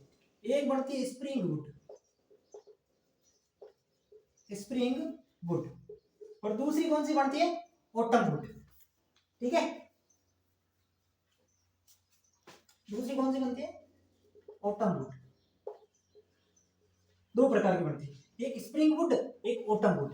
भाई अगर इसके अंदर जो लकड़ी है उसका निर्माण स्प्रिंग सीजन में हुआ है तो स्प्रिंग वुड, और ऑटम सीजन के अंदर हुआ तो ऑटम वुड। क्यों दोनों अलग अलग क्यों है, क्योंकि दोनों के अंदर 7 एधा की क्रियाविधि अलग अलग है तो लकड़ी के अंदर कुछ डिफरेंस आएगा। इसलिए लकड़ी को भी दो भागों में बांट देते हैं कि जो लकड़ी स्प्रिंग वुड में स्प्रिंग सीजन में बनी वो स्प्रिंग वुड, और जो ऑटम सीजन के अंदर बनी वो ऑटम वुड।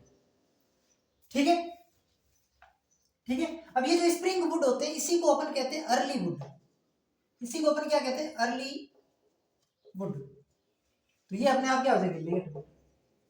अब इन दोनों के अंदर डिफरेंस क्या है, स्प्रिंग वुड और ऑटम वुड जो बनती है इनके अंदर अंतर क्या है, तो अंतर सिंपल सा है। स्प्रिंग वुड जो बनेगी ये कम घनत्व वाली, कम घनत्व यानी कि घनत्व कम होगा, मतलब ये दूर दूर ऐसे बनेगी तो इसके अंदर रंग कैसा हो जाएगा हल्का रंग, है ना, दूर दूर है तो अपने आप हल्का हो जाएगा। और मान लो पास पास है तो ये रंग गहरा हो गया, देखो ये पास पास है गहरा दिखाई दे रहा है, ये दूर दूर है हल्का दिखाई दे रहा है, तो ऑब्वियसली बात है इसके अंदर क्या होगा घनत्व ज्यादा, घनत्व ज्यादा हो जाएगा और गहरा रंग हो जाएगा। ये चीज आपको समझनी थी। ठीक है, तो स्प्रिंग वुड और ऑटम वुड के अंदर अंतर समझ में आए।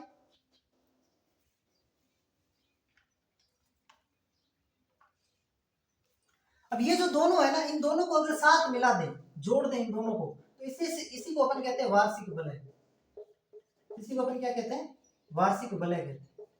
क्यों, क्योंकि मान लो ये एक लकड़ी है, समझो ये एक तना है, ठीक है, ये एक तना है जिसको अपन काटा हुआ है ऊपर से देख रहे हैं। तो मान लो यहाँ पे क्या थी स्प्रिंग सीजन थी, तो स्प्रिंग सीजन में ये ऐसी ऐसी लकड़ी बनी, ठीक है, ये अलग अलग लकड़ी बनी।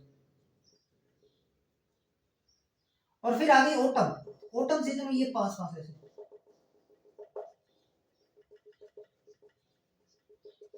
समझे। तो यहाँ पे ये देखो यहाँ पे ये बन रही है स्प्रिंग वुड, ये पूरी पूरी, तो यहाँ पे स्प्रिंग वुड की कुछ वलय होगी, एक वलय दो वलय तीन वलय, और ऑटम वुड की कुछ वलय होगी एक दो तीन। ये जो है ना इन दोनों को मिला दे तो इनको कहते हैं एनुअल रिंग्स, पूरे साल की रिंग।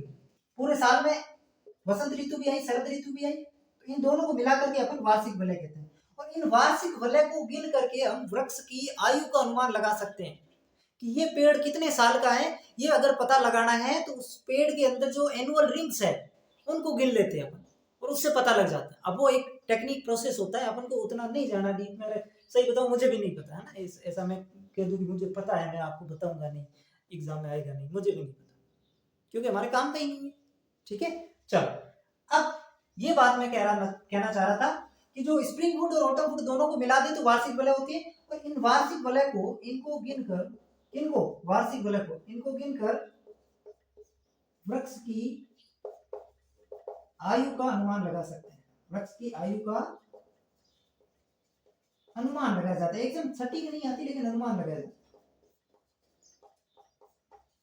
और इसको क्या बोलते हैं, इसको बोलते हैं डेंड्रोक्रोनोलॉजी। ये जो वार्षिक वलय को गिनकर के हम वृक्ष की आयु का अनुमान लगाते हैं, इसको बोलते हैं डेंड्रोक्रोनोलॉजी।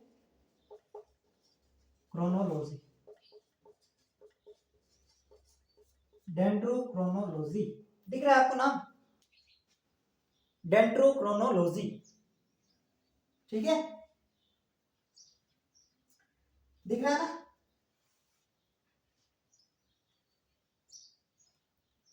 चलो मिटा दो इसको।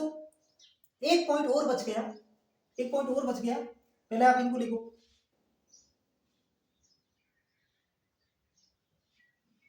ये मिटा दो, मैं पूरे मिटा दो। चलो एक पॉइंट और बताना मुझे, इसके नीचे आप नोट डाउन करना कि जो शीतोष्ण कटिबंधीय क्षेत्र होते हैं, शीतोष्ण कटिबंधीय क्षेत्र में तापमान में बदलाव के कारण वार्षिक वलय स्पष्ट रूप से दिखाई देती है। वार्षिक वलय स्पष्ट रूप से दिखाई देती है।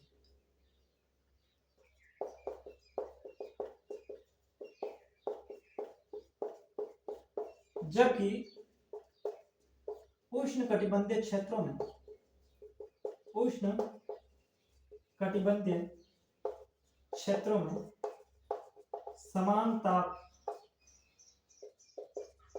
रहने के कारण वार्षिक वलय स्पष्ट दिखाई नहीं देती, साफ साफ दिखाई नहीं देती, क्योंकि टेम्परेचर पूरे साल कांस्टेंट रह रहा है।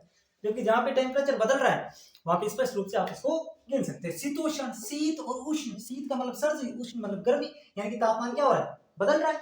जबकि यहाँ पे क्या है, केवल उष्ण है, मतलब टेम्परेचर समान बना रहा है। तो ये अपन ने वेस्क्यूलर कैम्बियम पढ़ा, और उसके बाद एक बीच में और टॉपिक पढ़ दिया, एनुअल रिंग्स, ठीक है। तो ये बीच में टॉपिक पढ़ दिया। अब हमें तो क्या पढ़ना है, कोर कैम्बियम पढ़ना। भाई जो वेस्क्यूलर कैम्बियम है उसके बाद कोर कैम्बियम होगा, तब जाकर के पूरा कैम्बियम हमें समझ में आएगा, ठीक है। तो ये अब अपन का टॉपिक रहेगा कोर कैम्बियम। सभी लोग हेडिंग लगाएंगे कोर कैम्बियम,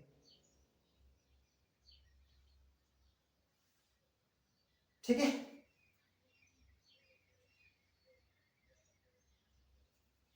हेडिंग लगाओगे कोर कैम्बियम और इसके स्क्रीनशॉट ले लो।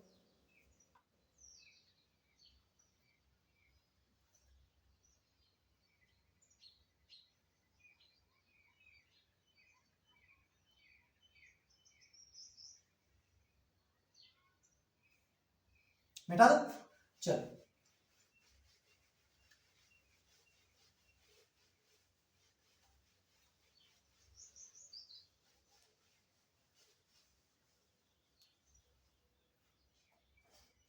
कोर कैम्बियम, काग एधा, कोर कैम्बियम या काग एधा। तो इसमें भी दो पॉइंट है भाई, जैसे 7 एधा में दो पॉइंट थे, एक उसका निर्माण, एक उसकी क्रियाविधि। तो इसमें भी दो पॉइंट है। पहले अपन क्या देखेंगे, इसका निर्माण, इसका निर्माण कौन करता है या निर्माण कैसे होता है। निर्माण कौन करेगा, कोर्टेक्स। कोर्टेक्स क्या होता है, वलकुट। कोर्टेक्स क्या होता है, वलकुट। वलकुट के अंदर की जो पेरेनकाइमा सेल है, पेरेनकाइमा कोशिकाएं निर्विभेदित होकर के,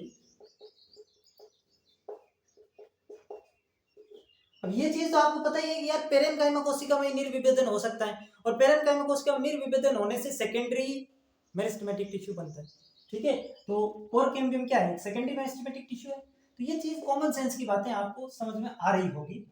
तो कोर्टेक्स के अंदर की पेरेनकाइमा सेल निर्विभेदित होकर कोर कैम्बियम का निर्माण करती है, यानी कि काग एधा का निर्माण करती है, कोर कैम्बियम का निर्माण करती है, ठीक है। तो कैसे होता है निर्माण, समझ में आ गया।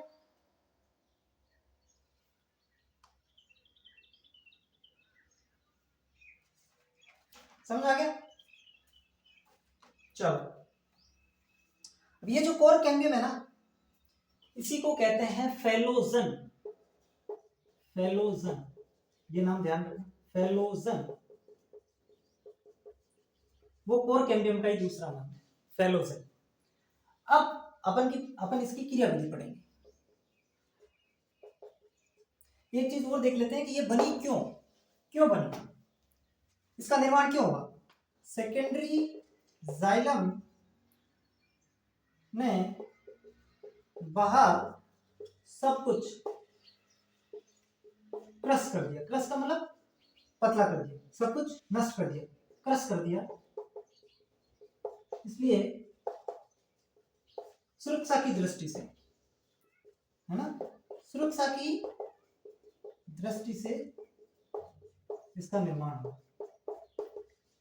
होता है। तो कोर कैम्बियम क्यों बढ़ती है बाहर, प्रोटेक्शन के लिए। सेकेंडरी जाइलम ने बाहर तो कुछ छोड़ा ही नहीं, सबको पिचका के इतना सा कर दिया, प्रोटेक्शन कौन देगा, वो तो उसने सोचा ही नहीं। तो फिर याद है यार कुछ करना पड़ेगा, तब कोर कैम्बियम का निर्माण ये बाहर करती है। और कैसे करती है, तो जो कोर्टेक्स के अंदर की पेरेन्काइमा सेल है उसमें निर्विभाजन होता है, उससे कोर कैम्बियम बनती है। कोर कैम्बियम को फेलोजन कहते हैं, ये ध्यान रखना। तो ये होता है 7A का निर्माण। दूसरा स्टेप क्या है, इसकी क्रियाविधि, सॉरी 7A नहीं, कोर कैम्बियम यानी कि कागेता। अब अपन क्रियाविधि देख रहे हैं, ये लिखिए।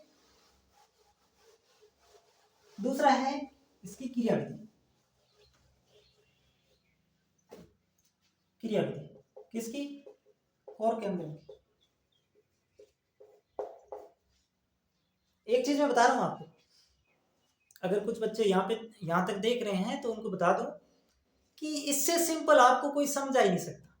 अगर मेरी बात आपको झूठ लग रही है तो YouTube पे बहुत सारे वीडियो पड़े हैं, सर्च करना सेकेंडरी ग्रोथ, कोई वीडियो मिले तो वो वीडियो देखना। अगर तुम्हें वहां से समझ में आ गया और यहां से नहीं आया तो मैं पढ़ाना छोड़ दूंगा, ये गारंटी के साथ कह रहा हूं, पढ़ाना छोड़ दूंगा। मेरे से अगर समझ में नहीं आया ना, तो ये मान लो किसी से समझ नहीं आएगा तुम्हें, किसी से भी समझ नहीं आएगा। इतना सिंपल और स्वीट तरीके से मैं आपको समझाने का कोशिश कर रहा हूं, कोई नहीं बताएगा। सब लोग ये मान के चल रहे हैं कि ये आपको आता है, ये आपको आता है, ये आपको आता है। किस तरीके से कैसे कनेक्ट करके पढ़ाना है, इन चीज के ऊपर मैं पहले से मेहनत करके फिर आपको पढ़ाता। तो सबसे सिंपलेस्ट तरीका आप मान के चलो यही है जो मेरे पास है, ठीक है, ज्यादा हो गया कोई नहीं। अब कोर कैम्बियम क्या होता है भाई, कोर कैम्बियम क्या होता है, ये तो अपन ने देख लिया बनता कैसे। इसकी क्रियाविधि क्या है, कोर कैम्बियम को अपन को फेलोजन अपन ने कहा।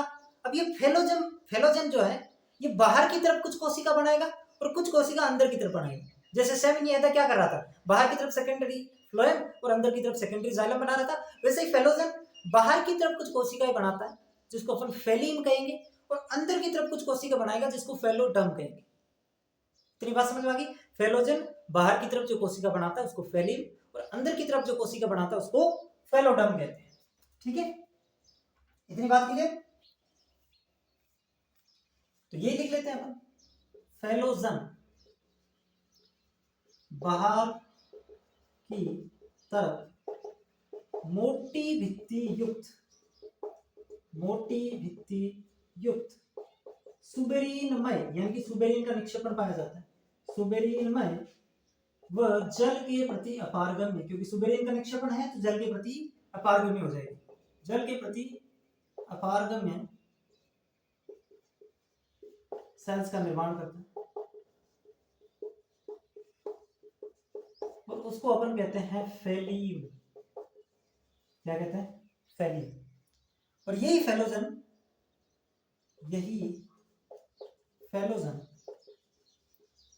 अंदर की तरफ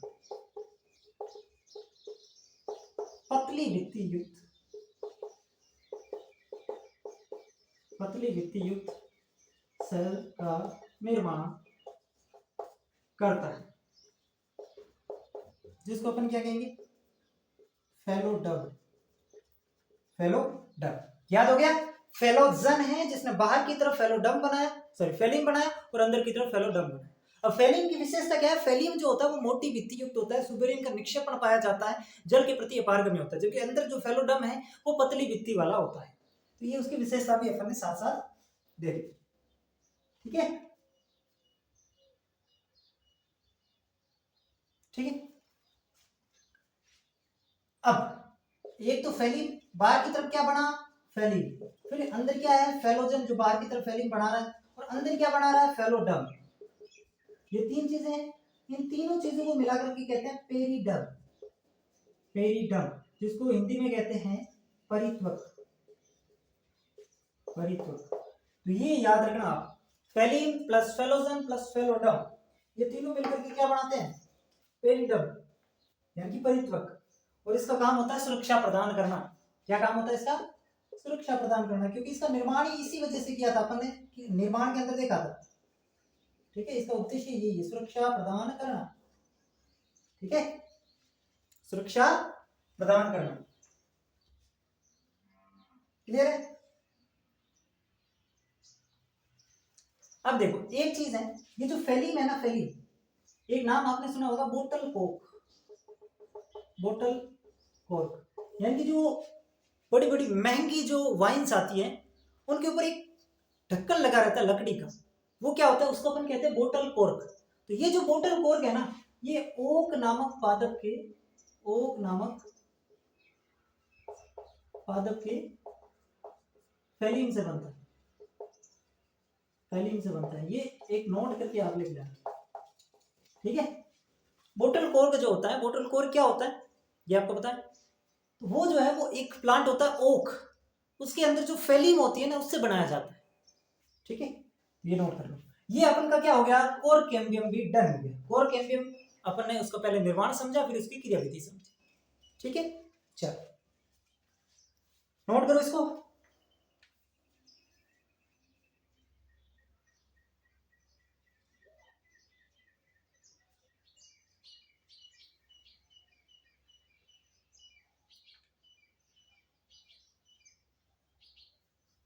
मिटा दो, मिटा दो, चलो अब एक टॉपिक अपन और लेते हैं। जैसे अपन ने स्प्रिंग वुड और ऑटम वुड पढ़ी ना, वैसे ही वुड का एक दूसरे तरीके से अपन क्लासिफिकेशन करते हैं, जिसको अपन कहते हैं हर्ट वुड और सेप वुड, यानी कि अंत्य कास्ट और रस कास्ट, है ना। एक होती है हर्ट वुड यानी कि अंत्य कास्ट, कास्ट बोलते हैं लकड़ी को, एक कास्ट जाति भी होती है, ये कास्ट है। और एक होती है सेप वुड, ये क्या होती है, रस कास्ट, है ना। लकड़ी को हमने दो भागों में बांटा, हर्टवुड और सेपवुड, हर्टवुड सेपवुड, अंत्य कास्ट रस कास्ट। अंत्य कास्ट को अपन कहते हैं ड्यूरामेन, ये नाम विशेषकर याद रखना, ड्यूरामेन। और इसको कहते हैं अपन एल्बर्नम, एल्बर्नम। तो सेपवुड को कहते हैं एल्बर्नम और हर्टवुड को कहते हैं ड्यूरामेन। रख लोगे यार, रख लोगे। और क्या विशेषता है सर, और क्या है, ये निष्क्रिय होती है, ये क्या होती है, निष्क्रिय होती है। इनके अंदर अंतर देखने हैं अपन को, ये निष्क्रिय होती है, ये सक्रिय होती है, ये क्या होती है, सक्रिय होती है। ये केंद्र की तरफ पाई जाएगी, जबकि ये वेस्कुलर कैम्बियम के नीचे आपको मिलेगी। ठीक है, ये केंद्र की तरफ होती है, केंद्र की तरफ पाई जाती है, जबकि ये वेस्कुलर कैम्बियम, शॉर्ट में लिख रहा हूं, समझ पा रहा है, वेस्कुलर कैम्बियम। हिंदी में लिखना चाहो तो 7 या एदा, अभी तो भी की देते, ये वेस्कुलर कैम्बियम के नीचे मिलती है। ठीक है, और क्या है सर, ये देखो निष्क्रिय है, और ये कैसी होती है, कठोर होती है। ठीक है, ये कैसी होती है, कठोर होती है। कठोर क्यों होती है, क्योंकि इसमें रेजिन, टैनिन, गोंद, इनका निक्षेपण पाया जाता है। ये क्या होते हैं, निक्षेपित होते हैं, तो इनका निक्षेपण मिलता है। जबकि ये कैसी होती है, कोमल होती है, क्योंकि इनमें कोई भी निक्षेपण नहीं होता है, इनमें कोई भी प्रकार का निक्षेपण नहीं होता है, इसलिए ये कोमल होती है, ये कठोर होती है। अब ये कठोर होती है, इसलिए इसे फर्नीचर बनाए जाते हैं, फर्नीचर बनाए जाते हैं, क्योंकि कठोर है तो फर्नीचर बनेगी, जबकि इससे कोमल है तो फर्नीचर बनेगी। ठीक है, इसकी मात्रा साल दर साल बढ़ती जाती है, इसकी मात्रा साल दर साल बढ़ती है, जबकि इसकी मात्रा लगभग समान रहती है। मात्रा लगभग समान रहती है। ठीक है, तो ये अंतर आपको हार्टवुड और सेपवुड के अंदर समझने थे। क्या समझे आप? अंतर समझे?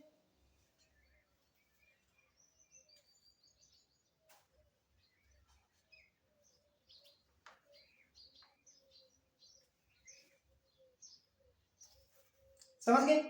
अब एक शब्द आता है, नोट करके लिखोगे, टाइलोसिस। नोट करके लिखेंगे टाइलोसिस। ये क्या होता है? टाइलोसिस। टाइलोसिस यह गुब्बारे नुमा जाइलम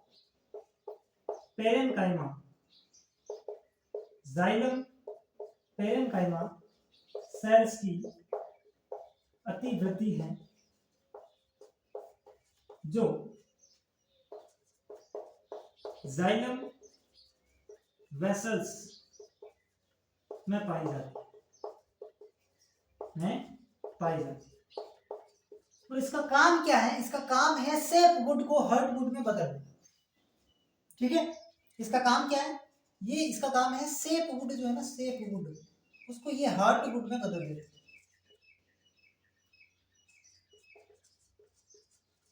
ये इसका कार्य हो जाएगा, सेपवुड को हार्टवुड में बदल देते। ठीक है, समझ में आई कि नहीं आई बताओ?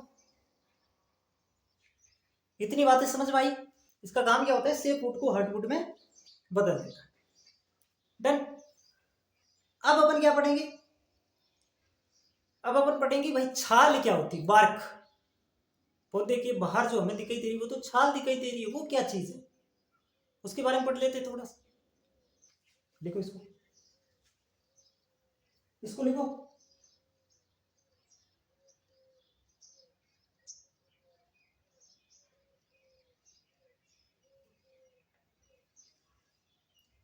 मिटाओ।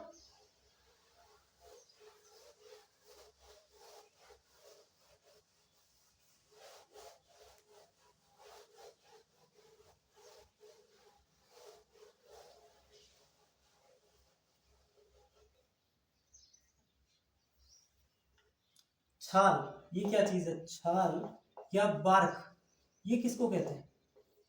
छाल या बार्क किसे कहते हैं? तो लिखेंगे कि सहविन्य एधा जो है, सहविन्य एधा के बाहर स्थित सब कुछ,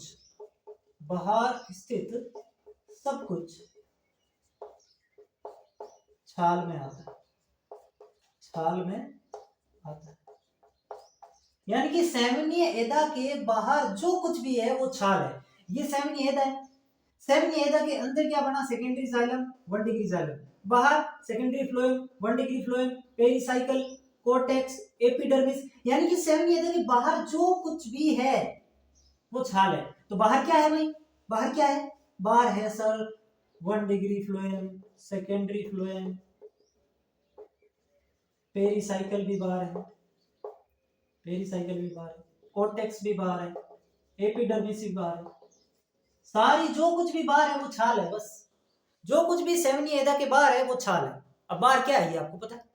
तो सर जो एक्चुअल में लकड़ी है वो किसको कहते हैं? जो सेकेंडरी जाइलम होता है ना, सेकेंडरी जाइलम, एक्चुअली वुड इसको बोलते हैं, लकड़ी इसको बोलते हैं, सेकेंडरी जाइलम को, जो सेवनीय एदा के अंदर बनती है, बहुत ज्यादा मात्रा में बनती है। अपन ने देखा भी था कि ये सब कुछ क्रश कर देती है। सेकेंडरी फ्लोएम, 1 डिग्री फ्लोएम सबको क्रश करके एक बिल्कुल पतली सी परत बना देती है। तो वो हो जाती है लकड़ी, और पतली सी परत वो क्या हो जाती है? छाल हो जाती है। सबको क्रश करके इतना सा बना देती है। तो ये छाल है, जो सेवनीय एदा के बाहर जो कुछ भी है वो छाल है। अब एक चीज इसमें कंफ्यूजन नहीं होना कि छाल में केवल मृत ही उत्तक होते हैं, ऐसा नहीं है। छाल में जीवित भी होते हैं और मृत भी होते हैं, दोनों प्रकार के उत्तक पाए जाते हैं। तो ये पॉइंट आपको ध्यान रखना है कि इसमें जीवित व मृत दोनों प्रकार के उत्तक पाए जाते हैं।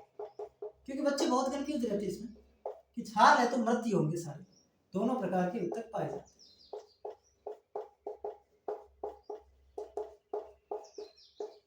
ठीक है, ये होगी छाल।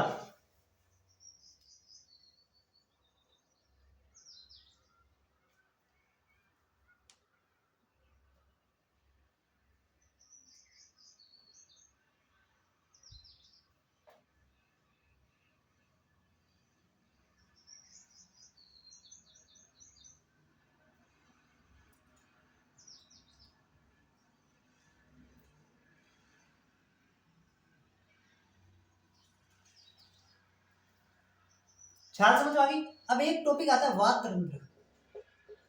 वातरंध्र, लेंटिकल्स, ये क्या होते हैं? ये क्या होते हैं? ये आपको पता है कि काष्ठीय तनों पर, काष्ठीय तन, काष्ठीय तनों मतलब लकड़ी वाले तने, ऐसे नहीं कोमल तने, उनके नहीं, जो लकड़ी वाले तने हैं, काष्ठीय तनों पर मिलने वाली लेंस सदृश छोटे छोटे छिद्र, जो छिद्र वातरंध्र कहलाते हैं। और ये काम क्या करते हैं? गैसों का आदान प्रदान करना, गैसों का आदान प्रदान करना, गैसों का आदान प्रदान करना। यानी कि जो छाल है ना, वो छाल फट करके उसमें लेंस सदृश छोटे छोटे छिद्र बन जाते हैं, तो इसको लेंटिकल्स कहते हैं। ये इनका काम क्या होता है? गैसों का आदान प्रदान करना, गैस एक्सचेंज करना। ठीक है, तो ये होती है आपकी वातरंध्र। ठीक है,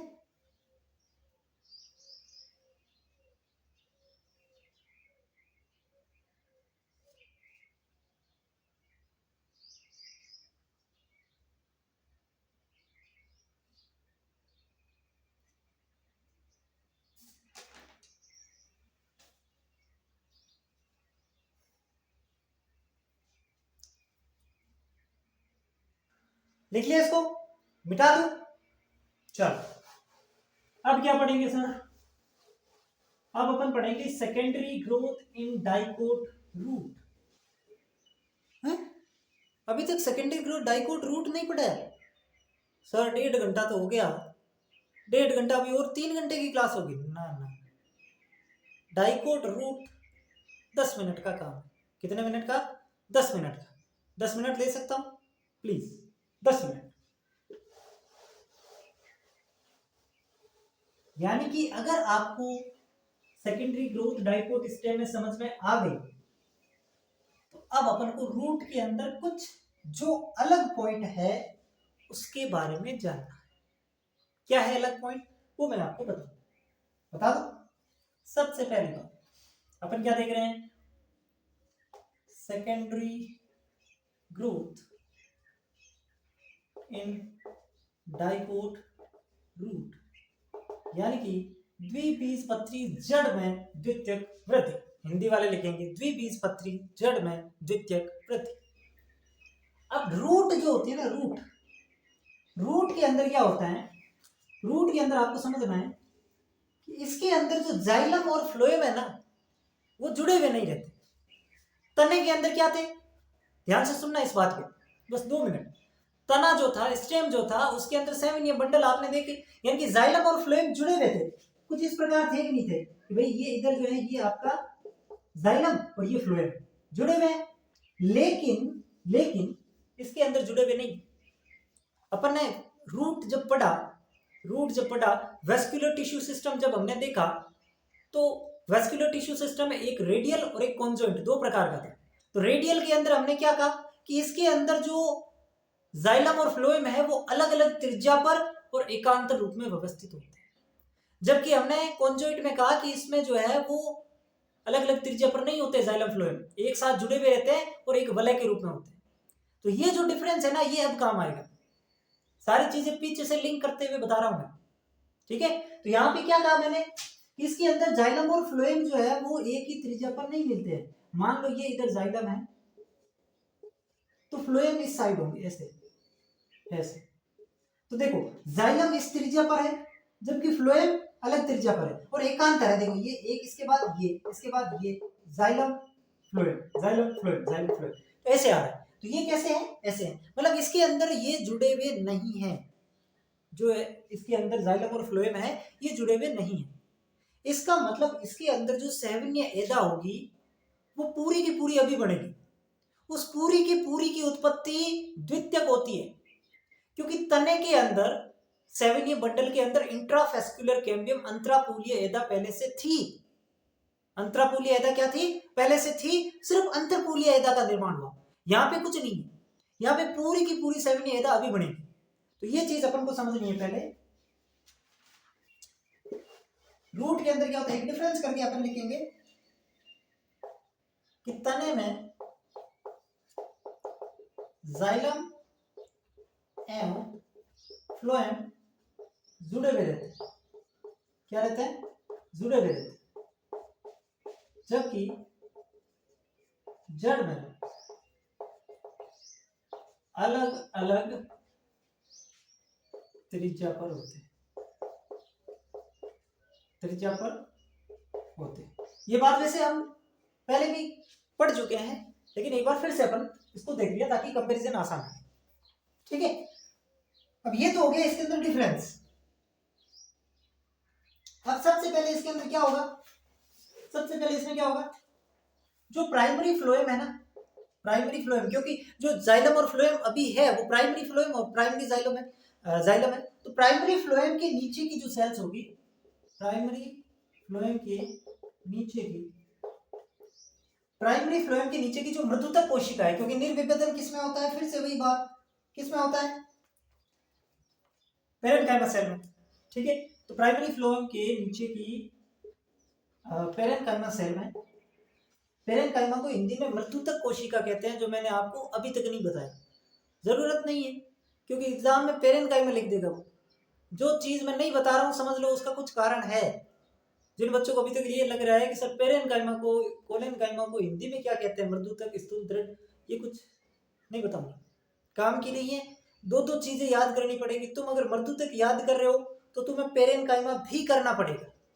तो तुम दो याद करके क्या साबित करोगे बताओ। अब मैं खुद आपको पेरेन्काइमा कोलेनकाइमा लिखा रहा हूँ, मैं कभी इंग्लिश मीडियम स्कूल नहीं किया। पहली क्लास से लेकर के आज जिस क्लास जहां तक है, मैं कभी मैं इंग्लिश मीडियम स्कूल ही नहीं गया। मैं भी तो इंग्लिश में याद कर रहा हूँ। ठीक है, तो मैं भी हिंदी मीडियम का ही हूँ, तुम टेंशन मत लो। प्राइमरी फ्लोएम के नीचे की पेरेन्काइमा, पेरेन्काइमा कोशिका है निर्विभेदित होकर सैवन्य एधा के पेचेस का निर्माण करती है। पेचेस का मतलब समझते हैं, पेचेस का निर्माण करती है। पेचेस का मतलब है, मान लो ये कंप्लीट सैवन्येदा है तो ये पूरी सैवन्येदा का निर्माण नहीं करेगी, कहीं कहीं पर। देखो ये ऐसे, ये ऐसे, ये क्या बना दिया इसने, पेचेस बना दिए है ना, ये तो इससे पेचेस का निर्माण कर दिया इसने। किसने? 1 डिग्री फ्लोएम के नीचे की जो पेरेन्काइमा सेल्स है वो निर्विभेदित होकर के सैवन्येदा के पेचेस का निर्माण कर देती है। ठीक है, बाद में जो परिरंभ होता है ना, परिरंभ, पेरिसाइकिल, बाद में परिरंभ। इंग्लिश वाले बच्चे, अब जैसे परिरंभ में कई बार बता चुका हूं पेरिसाइकिल होता है, तो बार बार लिखने में टाइम वेस्ट होता है, कोई मतलब नहीं है। ठीक है, तो बाद में परिरंभ की मृदुतक पेरेन्काइमा सेल्स, पेरेन्काइमा कोशिकाएं सैवन्येदा के अन्य भाग का निर्माण करती है, सैवन्येदा के अन्य भागों का निर्माण करती है। तो इस प्रकार सैवन्येदा बन गई, सैवन्येदा के अन्य भागों का निर्माण करती है। और एक विशेष बात नोट करिए कि डाइकोट रूट में सैवन्येदा की उत्पत्ति, सैवन्येदा की उत्पत्ति पूर्ण रूपेण द्वितीयक होती है, पूर्ण रूपेण द्वितीयक, सेकेंडरी होती है। जबकि स्टेम के अंदर क्या था, दोनों थी, प्राथमिक और द्वितीयक दोनों, लेकिन इसमें पूरी की पूरी अभी बढ़ी है। तो पूर्ण रूपेण क्या होती है, द्वितीयक होती है। ठीक है, ये डाइकोट रूट वाला काम, मामला खत्म। इतनी चीजें आपको जाननी थी। ठीक है, समझ गए कि नहीं समझे? अगर समझ गए तो बहुत बहुत बधाई आपको, क्योंकि एक बहुत कंसेप्चुअल, बहुत अपन कह सकते हैं टफ टॉपिक बायोलॉजी का आप समझ गए। वास्तव में आपने बिल्कुल मेहनत की होगी, आपने पूरा कंसंट्रेट यहाँ पे किया होगा, पूरा दिमाग खुला रखा होगा, तब आप समझिए। अब आपको अगर समझ में नहीं आया तो मैं आपसे कहूंगा एक बार आप शांति से इस क्लास को दोबारा देखो। एक बार में नहीं आया तो दोबारा देखो, जरूर आएगा, 100% आएगा। आप पूरा जो है आंख कान इनके साथ साथ दिमाग को खुला रखो और शांत जगह बैठ जाओ, केवल मेरे को सुनो, बस लिखो मत, केवल सुनो, आपको पक्का समझ में आएगा 100%। ठीक है, तो ये आज की क्लास थी जो बहुत अच्छी क्लास रही। आई होप अगर आपको पसंद आई तो आप इस वीडियो को अपने दोस्तों के साथ शेयर कर सकते हैं और फ्री का क्वालिटी कंटेंट हर बच्चे तक पहुंचा सकते हैं। रही बात प्रैक्टिस की, टेस्ट सीरीज की, तो मैं आपको बता देता हूं, मैंने बायोलॉजी की जो टेस्ट सीरीज बनाई है वो बहुत शानदार टेस्ट सीरीज हैं। माजिसा एजुकेशन एप्लीकेशन डाउनलोड करो, वहां पे आपको पूरी टेस्ट मिल जाएंगे जिसमें लगभग 1200-1300 सवाल हैं और प्रत्येक टेस्ट के बाद उसका वीडियो सॉल्यूशन आपको मिलेगा। ठीक है, तो टेस्ट का सॉल्यूशन आपको मैंने दे दिया, क्योंकि क्वेश्चन प्रैक्टिस भी ज़रूरत होती है, कुछ बच्चे पूछते रहते हैं, तो मैं ये थोड़ा थोड़ा बता दूं आपको ताकि आपको आइडिया रहे। जिसको लेना है ले सकते हैं, बेस्ट ऑप्शन रहेगा आपके लिए, बहुत अच्छी टेस्ट सीरीज है। ठीक है, तो आज की क्लास को अपन यहीं पे समाप्त करते हैं। प्लांट एनाटॉमी वाला चैप्टर समाप्त। अगला चैप्टर कौन सा रहेगा? Plant morphology. तब तक जितनी चीजें मैंने बताई हैं उनको रिवाइज करते रहिए, अच्छे से पढ़ते रहिए। बेस्ट ऑफ लक, धन्यवाद।